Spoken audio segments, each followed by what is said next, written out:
Hi guys, welcome back to Edenic Round Table, the virtual sessions. I'm Wayne Willis, as always joined by my colleague at Edenic, Rob Lewis. Hi Rob, how Hi, you Wayne. doing? Hi, Wayne. And hi, and we've got another guest on the show today. We're delighted to have Paul Sweeting join us. Hi Paul, how are you doing? Hi, yeah, surviving. Yeah, that's a good strange times. Yep. A positive start. Yeah. So Paul, as a basic bit of background, Paul is primarily an engineer, mechanical engineer, and working a lot in product design, and worked heavily in the manufacturing sector for the last 15 years. That's pretty basic overview, Paul. Do you want to add to that? Or Engineer by trade. I've sort of sold my soul slightly and moved on to the commercial side of the business as I've moved on in my career. So still try to approach everything with a eye on innovation and design, but say act on a more commercial basis on a day-to-day basis at the minute. Yeah. So weird times we're in at the moment, but just from an engineering point of view and just from on the ground, how are you feeling about what's going on with the COVID-19 thing at the moment? How are you seeing the sector as a whole react to it? Well, I think the first point is the manufacturing sector is probably two extremes. The overall picture obviously is a negative one. The ability for most businesses to run their manufacturing facilities, their production factories is greatly reduced by the social distancing, but also by demand falling off a cliff. There's obviously a supply chain and at the front end, whether that be in the construction sector or even the consumer sector, that the demand is changing. Of course, the other extreme of that, I come from a very construction-led manufacturing background, so that is hit. But at the other end of it, if you're in food manufacturing, pharmaceutical, they're probably seeing a whole different world of problems, which is a spike in demand that is a problem everyone would like to have, but perhaps has come at a level that even the most optimistic forecasters would never have seen coming. So they're trying to deal with how do they completely change their business model to perhaps double, triple, or completely change the way they take their products to market because of the demand and the need for them. Yeah, Paul. I'm from the pharmaceutical sector, and I just looked at some results in the newsletter last week. It's obviously end of quarter type stuff, and pretty much everyone in the sector they're up like 20, in some cases 60% in certain categories. So things like vitamins that keep your immunity system going. Antiseptics, disinfectants, analgesics are all through the roof, cold and flu products. But as you say, that brings another massive problem if you can't meet the demand. It's often worse than not having the demand, isn't it, if you can't meet it? Yeah. I mean, the production side of it as well is interesting because, if you say sort of pharmaceuticals or whatever, it's a whole different kettle of fish because on that side, there's a massive spike in demand, and so they're trying to get products out of the door basically. But Paul, you work a lot in security, in physical security, and obviously work with a lot of retailers and things like that. Presumably the demand is dropping somewhat as well, though, isn't it? Given that they're all closed, or many retailers within the sector are closed. So I suppose the need to have work done on their buildings or securing their buildings, presumably there's been a drop in that, has there not? Yeah, well, absolutely, and many of the businesses in our sector have actually taken the opportunity of the provided by the government to furlough a lot of staff, which I think there's various things written, but I actually think that's a really positive step by the government to try and secure the sort of smaller businesses and the SMEs. It's going to give them an opportunity to try and retain some jobs. But yeah, undoubtedly the shops are closed. But most of the work in the sector we operate in, or I've operated in, comes from construction, so new builds or refurbishment of old builds. Majority of that is completely on stop, and it's really a bit of a perfect storm because we were coming off the back of a quite a similar time in my area of construction, whereby there's lots of projects going on, but everyone was linking it to Brexit and the uncertainty, and the feeling was that once that had been and come and passed, and some level of certainty had been delivered as to what that looked like, then the sort of floodgates were almost going to open in terms of that would inspire confidence in the sector. The construction industry would start up again, and we were all waiting for this kind of bounty that was to follow. Obviously, Brexit sort of been and gone, and sort of is yesterday's news in what's happening today. But actually, we're now being hit by another sort of huge setback. So feeling will be, I think, that those big projects are still around, that were around last year, and we're sort of all just ready to go and on that sort of cusp. The danger now is how long it's going to take for the industry, for the sector to sort of gain enough confidence for people at the start of the chain to sort of press the button, and that will then start to feed down through the manufacturers and the various layers of supply chain beneath those as well. Yeah, Paul, is there, in terms of security, I mean, obviously, if a site's closed, presumably more security is required to keep it safe while people are working on it. And I was wondering whether there's a security angle when people go back to work, in the sense of controlling numbers on site, and perhaps there's a security angle around that. I don't know, maybe there's an opportunity in that kind of area. I don't know. Yeah, I mean, there's many types of security we do in physical, but actually, you're right in what you're saying. I think actually the whole world will look slightly different after this, and we're all speculating, but it might be that actually we're going to be left with an awful lot of sort of slightly derelict sites as people sort of move out of premises and actually decide, well, we've discovered that our staff can work remotely. Why are we having these huge overheads of offices or retail spaces? So actually you might be moving towards an area which we have dabbled in before, which would be sort of void property protection, and how do you secure premises that are empty? You don't want vandalism, squatters, all sorts of different threats that then appear, which are different to your typical security threat. But it then becomes a case of how do you keep those sites in a condition that would mean that whoever owns them or is leasing them is able to do that because they're not being damaged or vandalized by people not being there. But I think it's an interesting point, Robin, that everything that's going to come out of this is the world is going to look quite different. And actually it's about, I think the push to manufacturers and businesses is to be innovative about and agile about how they react to the opportunities that are presented by the chaos of the current situation. Yeah, it's interesting because there's two extremes actually, isn't there? And it's something I hadn't really considered actually until you mentioned it, Rob. But we talk. I mean, at Edenic, we talk so much about the whole idea of being disrupted, and and there's lots of factors involved in that, how industry might be disrupted. No one imagined it would be a pandemic. Who'd have thought? But here we are, and like essentially the whole world is disrupted. There's two sides to it, because you've got one side where you're disrupted in manufacturing is disrupted in that they're unable to produce and they're unable to work. And then you've got the other side of disruption where there's such a high demand for consumable products, that people want to buy, and Rob, you touched upon a few of them there, and actually needing to get more out of the door, which in the normal world, I suppose, is a happy problem to have, isn't it? The demand is high. But in both scenarios, they're both disruptive periods, and being able to navigate them is going to be quite important. Manufacturing is not traditionally massively agile in this, though, certainly from what I've seen and from my experience. And Paul, you can comment probably wider on this, but I wonder why that is. Do we have any sort of inklings or thoughts as to why the manufacturing sector sort of struggles in moments of, it's either go or stop, and there doesn't seem to be much movement in between in times of change? Yeah, I mean, I think we talk about innovation and we talk about being disruptive. I think in manufacturing, it's quite a process-driven industry. It's all about efficiencies. It's all about getting that extra 1 or 2% out of what you do within your manufacturing facility and your production methodology. I think, sort of, not to defend the manufacturing sector, but innovation can take many different forms. It can be new products, and that's the one that jumps to mind. Everyone thinks, you say innovation, everyone thinks Dyson or Apple.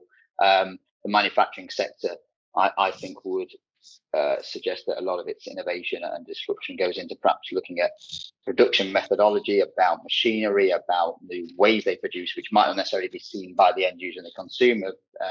And I've been in a business that sort of had that sort of shift over recent times, which is to move from product innovation towards actually looking at how do we do what we do as we grow, but actually be the best at doing it by investing in automation to actually change what we can deliver to the customer. Either we can deliver it quicker because our production methodology has meant that the process and lead time for our products might change, or it could be around cost saving because we invest in this automation. It allows us to deliver that product at a new price point, which might create new marketplaces. And that in its own way, it's not as much of a headline, but it can still be disruptive and still perhaps be innovative. But I think, in answer to the original question, I think it is a sector that is quite driven by small efficiency gains rather than big headlines, partly because of the large overheads that are associated to a manufacturing company as well. Sure. A public services company, for example, if you're somebody selling your time, an architect, it's quite easy to sort of make quite a shift because you've not got a big, perhaps, infrastructure behind you. If you're a manufacturing company that's got a £10 million manufacturing plant that's set up to make widget A, you can't wake up one morning and say we're going to make widget B without quite a large investment and a process of thought that would need to go into how you change that facility to make part B. Yeah, sure. I forget who we had a guest on the show a few weeks back actually, and they said something similar actually, that they said in manufacturing, it's kind of not like flipping a coin, like the process of change is actually quite substantial, whether that's in a change in machinery, a change in the way the facility works. And I think that makes sense, that it's harder. And I suppose on the side of that, I guess if you're an owner, a business owner in that sector, the appetite for making that change is harder to convince, I suppose, to think in that way, because you're aware of the substantial impact that might have. You accept that there might be a longer term gain and a better response from it, in the future, but there's a pain to go through to kind of get to that, and I suppose that's probably a significant reason for it. Yeah, I think, I've lost count of the number of projects I've worked on professionally that have been killed because of, you have a great idea that might be changing a technology in a product, or it might be putting a new packaging in place.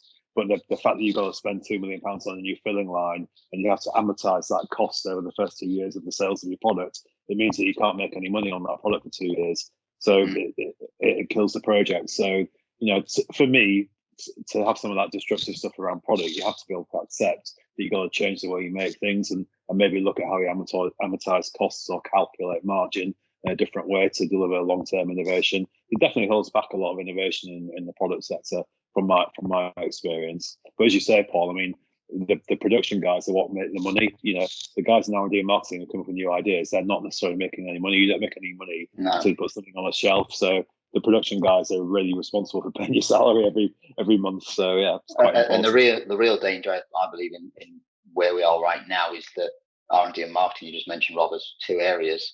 Yeah. A lot of businesses are going to be staring at the wall and having to make some pretty tough decisions. And naturally, I think people will, the first sort of areas to cut, they will think will be those kind of departments and those kind of budgets, which obviously is quite dangerous, because I think they're going to be quite critical to actually repositioning your business on the other side of whatever it is that we come out into without, and we talked about agility, and you're going to need your creative guys, your design guys, your engineers to perhaps make that tweak to whatever the market requirements might be after this. It's not a wholesale change, but there are going to be slight opportunities more than actually requirements, and actually those who see the opportunities and jump on them quick enough are those that I think will benefit.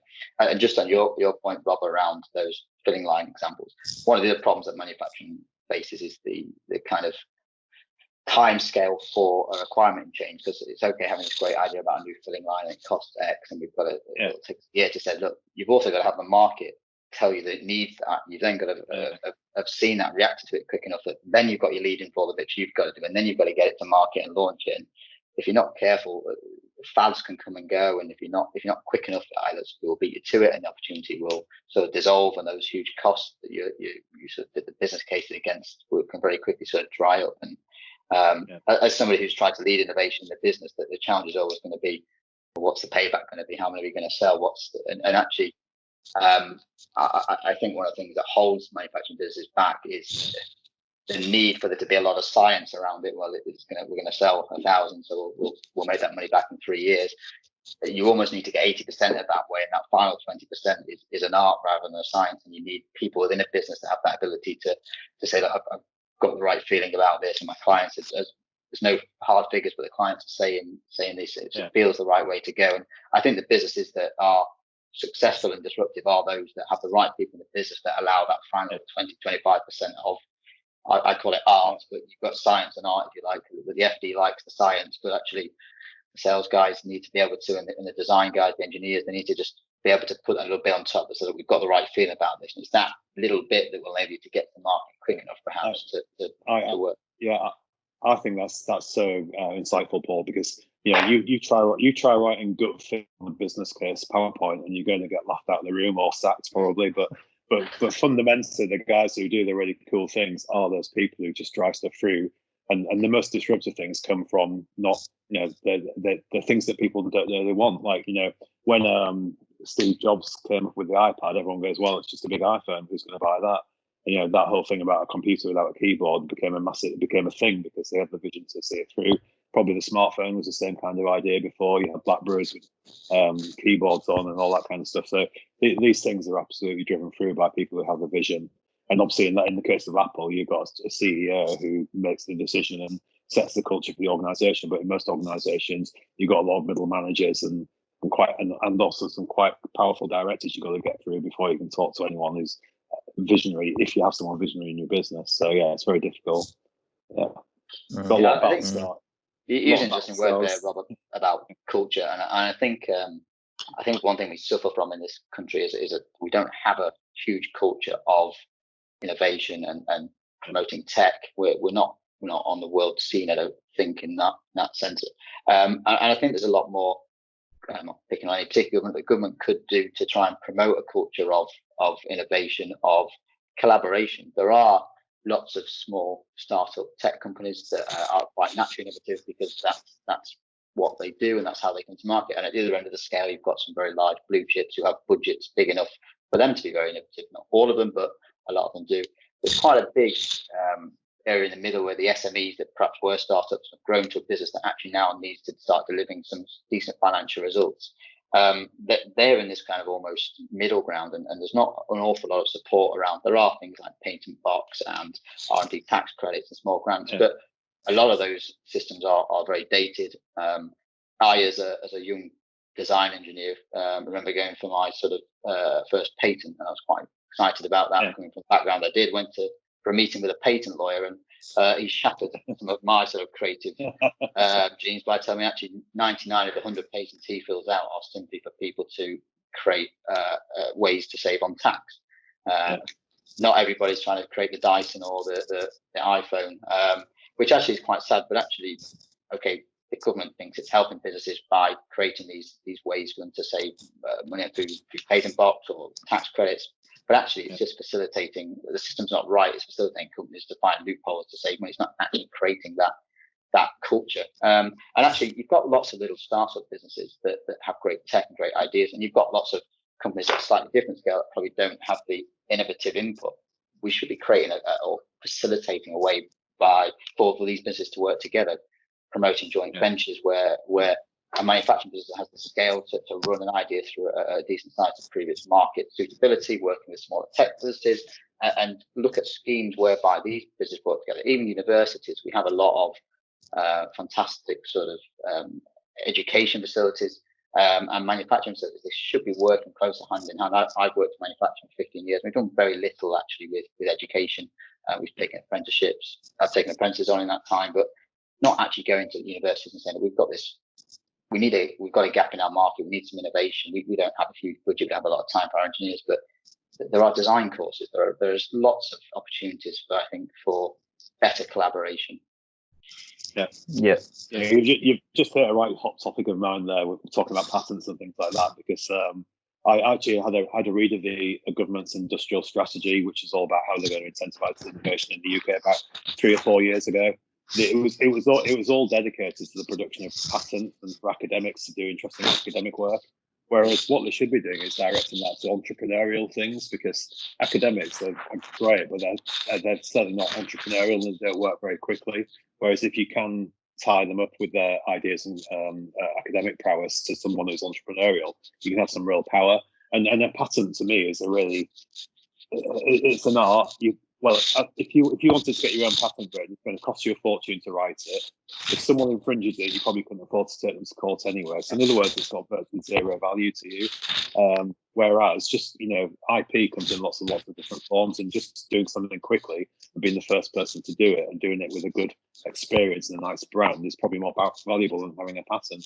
Yeah. As a country, we put all of our faith in academia, who generate loads of patents, but that doesn't necessarily make any money. So there's a massive gap there somewhere.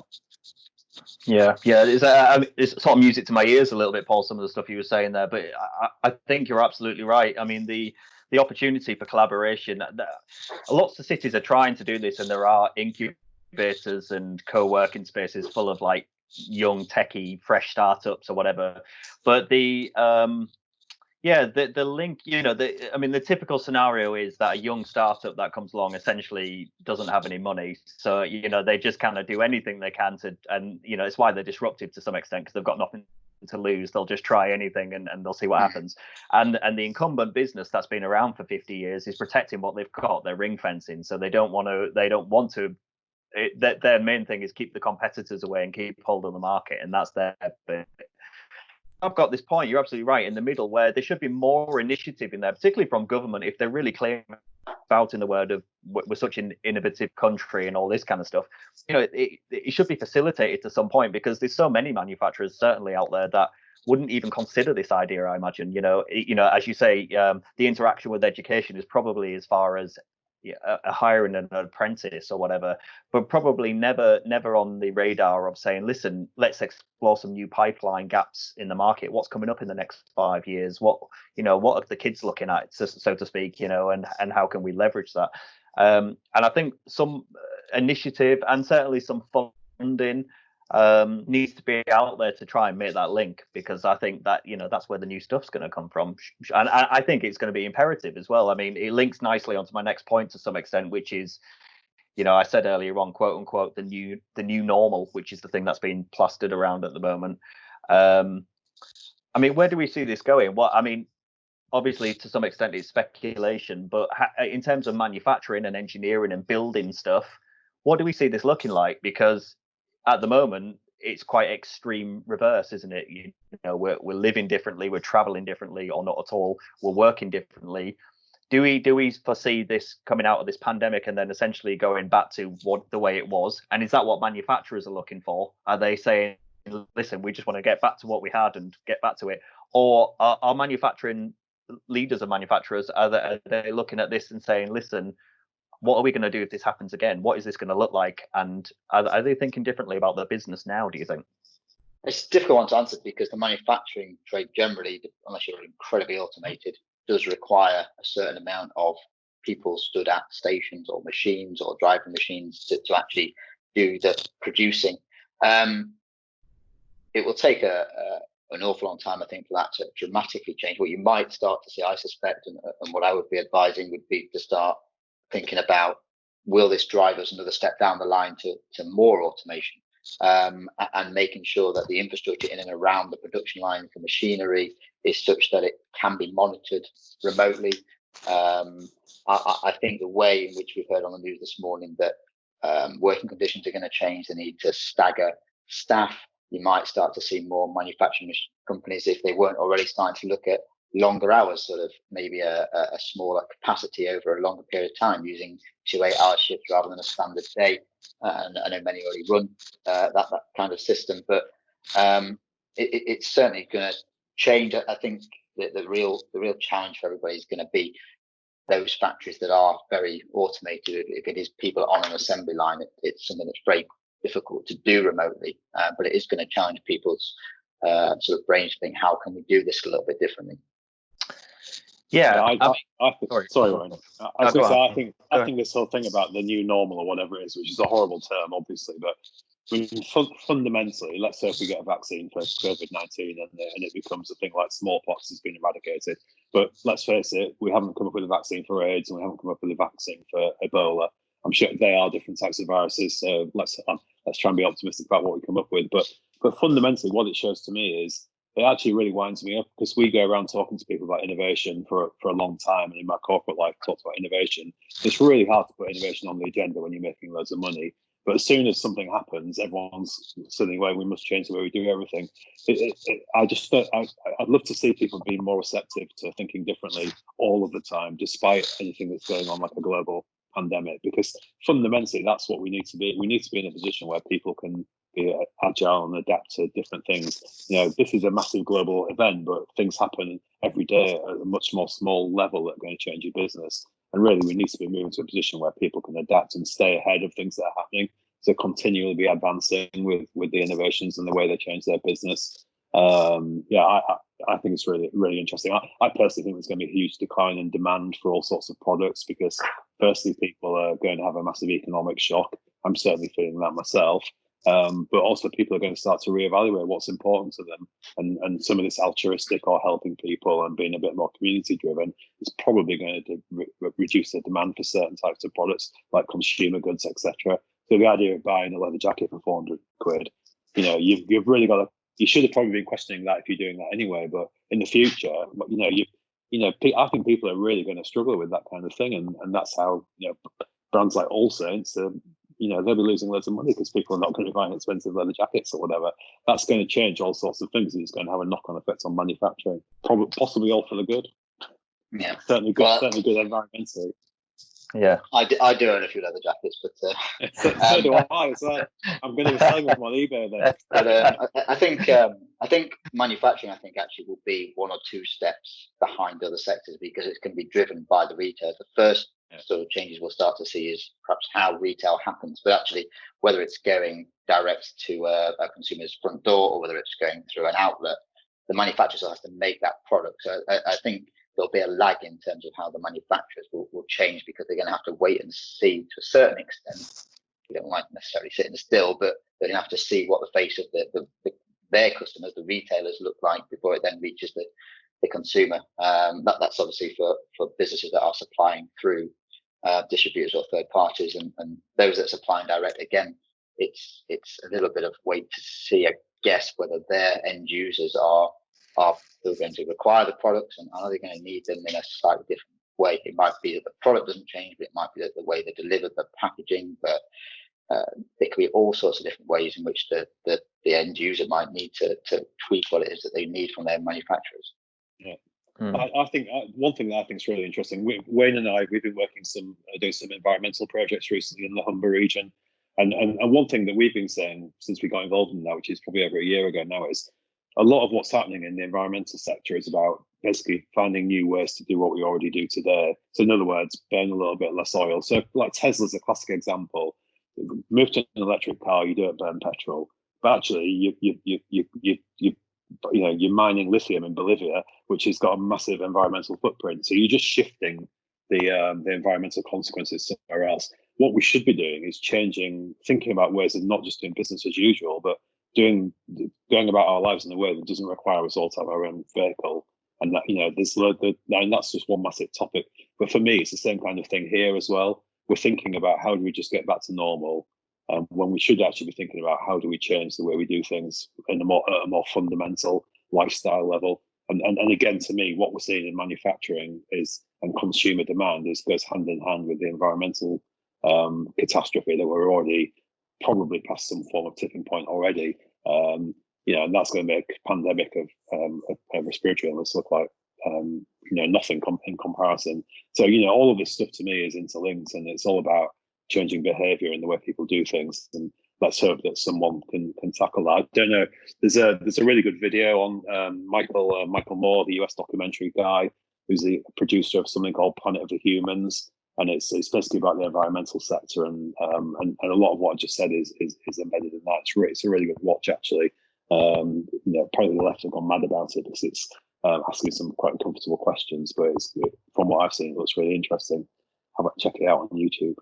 Yeah, there definitely has to be a change of thinking, but I think it also has to be some push centrally as well. That it's quite difficult for manufacturing businesses to each go out and try and change it. I think whether that's sort of within industry bodies, within sectors, or whether it's driven by government, there'll be a lot within those individual businesses. There'll be a lot of smart people, a lot of innovative thinking, but actually, if they're all ploughing off in slightly different directions, okay, that might turn up different results, but actually there might again it's about that collaboration. There might be the need to start to promote industry panels, to promote government sectors when we're actually championing this and helping the individual businesses, because again, the manufacturing business, went back, we touched on it earlier, have got this huge ship, if you like, to turn in order to make change because of the factory, the overhead, even the material they have to stock to be able to run their factory. So to make those changes and to encourage them to do that, it's going to be far more successful, I believe, if it's led centrally or is promoted from within government or even industry sectors.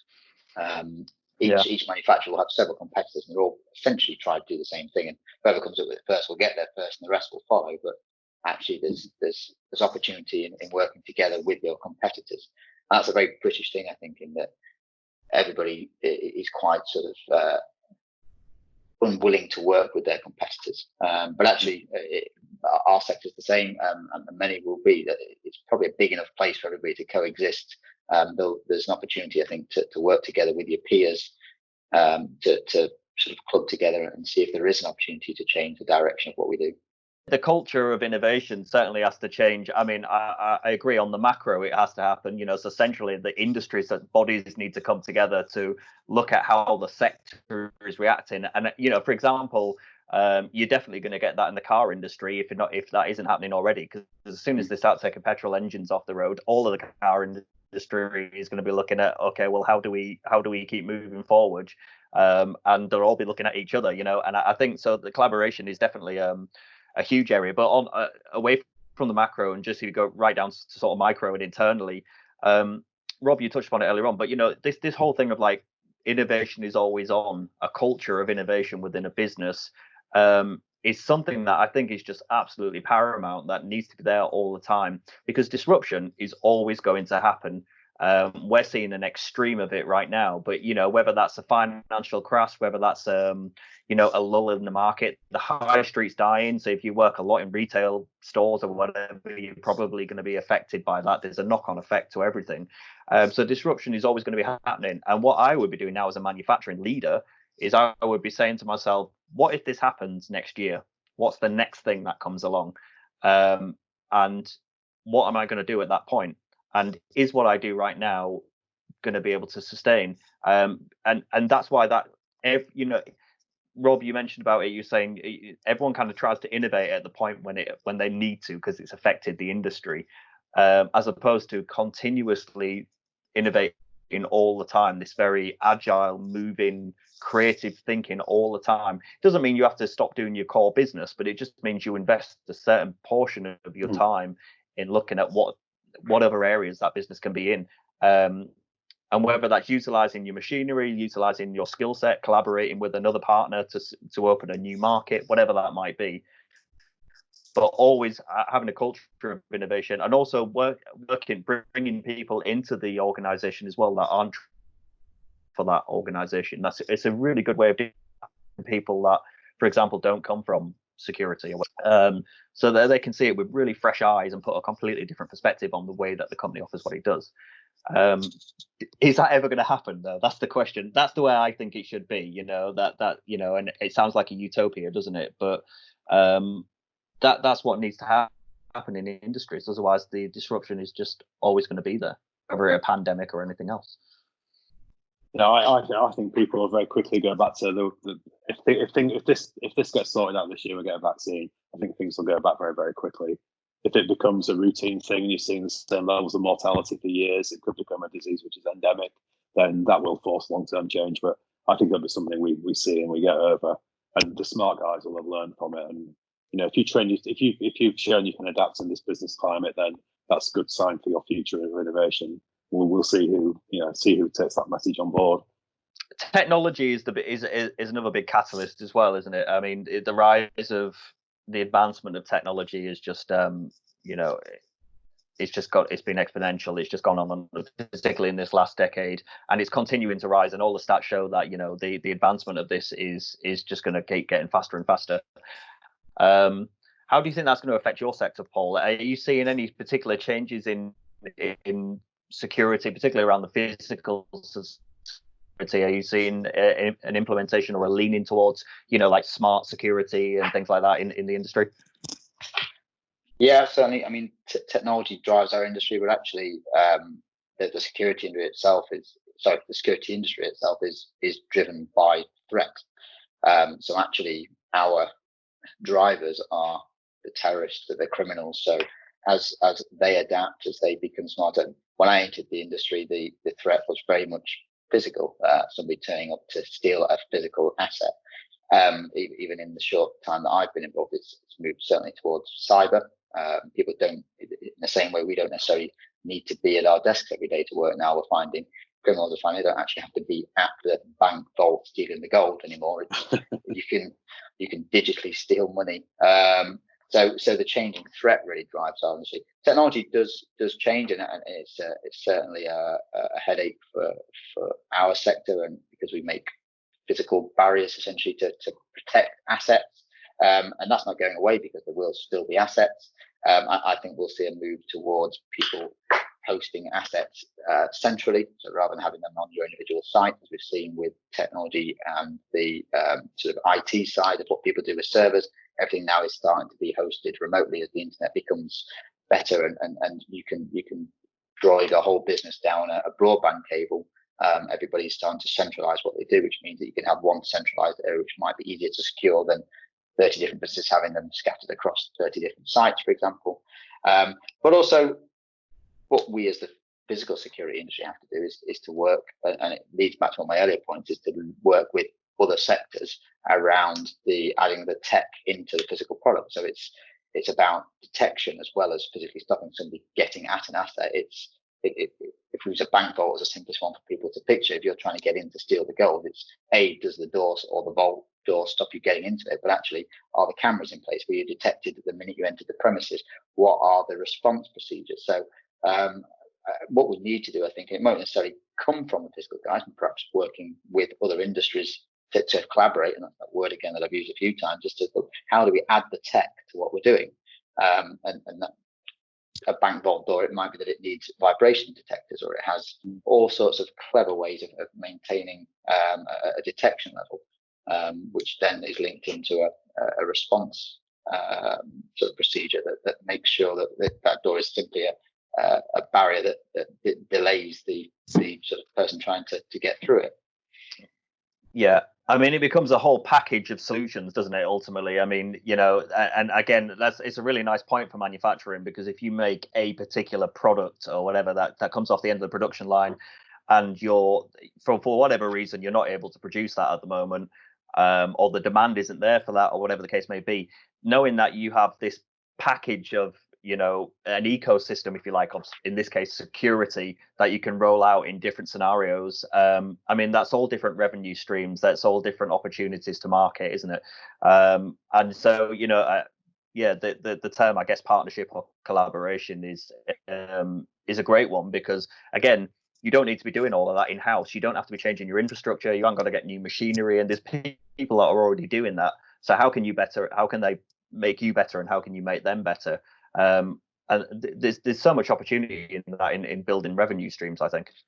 Yeah, absolutely. And the key thing is staying close to the right bodies, to your competitors, because again, to use the security industry, the security threat is not going away. It's just changing. What people want to get hold of, what people want to steal, is changing. So if we look at how the retail sector is going to change, it might be, and again, we are speculating, that there'll be less retail stores. So you're going to move perhaps from securing lots of shops to maybe securing lots of distribution centres and hubs that house all the delivery vans, because we're moving from a face-to-face shop model to a home delivery model. So the security is still going to be relatively similar, but actually you're securing a different type of asset. And I think the key thing for all industries actually is just understanding where that's going to change and be ready to sort of tweak and be agile. And it's going to be quite difficult, because the natural thing in a time of sort of uncertainty, in a time of threat, is to sort of step back and just sort of let's just sort of settle down, and let's just sort of get everything together again before we charge off and make a change. But actually, it is going to require some sort of bravery to make that change and follow what we believe is going to be the new way of working. Yeah. No, that's interesting. Yeah, I mean, certainly we hear ourselves a lot.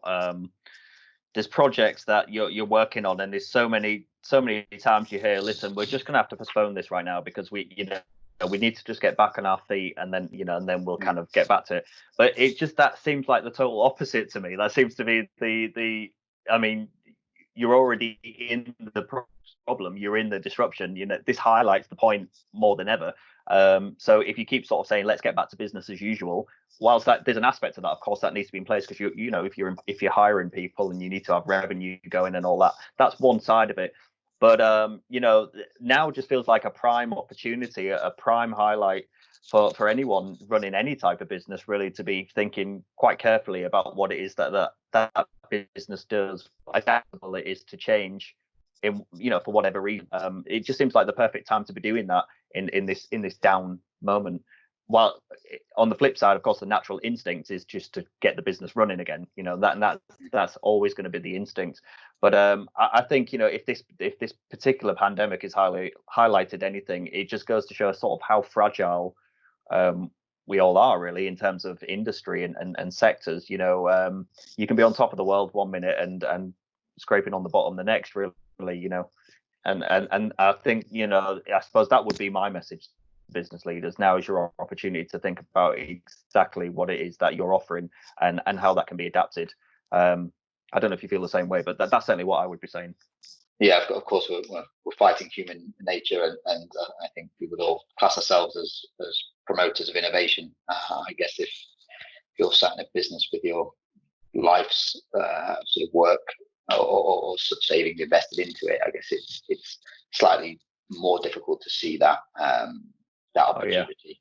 But it's trying to find that balance, and again, it seems like I'm keep going back to government, but I think again there has to be this facilitation of not a safety net, but there has to be this encouragement to try and support businesses in doing this, because that middle ground that I referred to in the outset, where you've got these SMEs that have built an infrastructure in manufacturing and an overhead and all these things, it becomes quite difficult in manufacturing. They almost end up in sort of no man's land, where you've either got to move from being that startup that has the agility with being quite a small business to get to being that where ultimately you probably want to be, as this big blue chip company sort of hosting huge accounts. You've got this kind of awful no man's land to get through, where you're torn between investing in your process and your systems, but also at the same time still trying to be innovative, because those two things can actually pull in different directions, and that sort of company life's journey that you go through, there is going to be that bit in the middle where you have that conflict of interest, where you start to stabilize the business, and you'll have certain voices in the management team that'll be saying, well, we need to stand still, we've got to do this, but actually you can't lose sight of probably what made a lot of those SMEs successful in the first instance, which was being innovative and being that startup that challenged the norm and broke into a sector. Yeah. Well, I mean, I think for me, overall, the one thing, on a positive spin on this is that the UK is, particularly in the north of the UK, we're a heavily manufacturing-based country.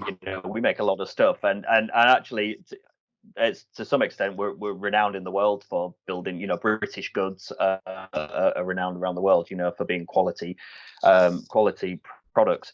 And so there's something in that I quite like, that there's an opportunity in there to sort of say, listen, as the UK, we kind of have the muscle to some extent in manufacturing to make anything. We can be the innovators of the world to some extent, and if we can get this culture of it going through that sector, particularly in manufacturing, I think, if we can really get that culture of like building great British new innovations that are rolled out across the globe, it could almost be a real resurgence, for the sector. And I suppose it would tie in quite nicely post Brexit and all that kind of stuff. The demand for British goods and British innovations. So but it sounds lovely, doesn't it? But of course, there's lots of things that need to affect that, and you're right. There has to be the opportunity in there. There has to be the influence in there to kind of promote that to happen, and the incentives. And internally within the business, that there has to be a little bit of new thinking and a little bit of agility in how the business works to try and enable that to happen.